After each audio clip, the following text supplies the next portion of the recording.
എനിക്ക് ഭയങ്കര ആഗ്രഹമാണ് കല്യാണം കഴിക്കാൻ നിങ്ങളെ തന്നെ. വേറെ ആരും ഇല്ല. നിങ്ങളെ കല്യാണം കഴിച്ചേ നിങ്ങൾ ആ ഭാര്യന്റെ ആ കുറ്റം പറഞ്ഞ് നടക്കണ ഒന്ന് നിരവർത്തി തരാന്. ഭാര്യ എന്താന്ന് ഞാനൊന്ന് കാണിച്ചു തരാം, ഭാര്യ എങ്ങനെയാണെന്ന്. ഭാര്യ നേരത്തിനും സമയത്തിനും ഫുഡ് ഉണ്ടാക്കി തന്ന് നിങ്ങളെ പറഞ്ഞയച്ചപ്പോഴേ നിങ്ങൾക്ക് ഭാര്യനെ ഒരു വിലാന്ന് പറഞ്ഞില്ല. നടന്ന് ഭാര്യന്റെ കുറ്റം പറയുക. ഭാര്യ അങ്ങനെ പറഞ്ഞു, ഭാര്യ ഇങ്ങനെ പറഞ്ഞു, ഭാര്യ അങ്ങോട്ട് പറഞ്ഞു. ഭാര്യ എന്ന് പറഞ്ഞത് നമ്മളെ കയ്യിന്റെ അടിയിൽ കൊണ്ടിടക്കുന്ന സൈസുകളാണ് നമ്മൾ ഭാര്യമാരെ.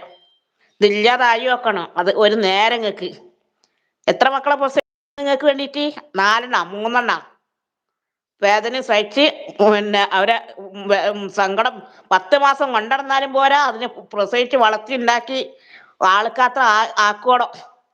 അത് നമ്മളൊന്ന് ഇരുന്ന് ആലോചിച്ചാൽ മതി. നമ്മളെ ആ ജീവിതം ഒന്നുകൊണ്ട് ആലോചിച്ചാൽ മതി. അവരൊക്കെ എത്രയോ സ്വർഗത്തിലാണ്. അപ്പൊ അവർക്ക് കുറ്റം ഉണ്ടെങ്കിൽ നിങ്ങൾക്ക് ഞങ്ങളെ പോലത്തെ കെട്ടണം. അപ്പോഴേ നിങ്ങൾക്ക് അതിന്റെ മനസ്സിലാവുള്ളൂ അതിന്റെ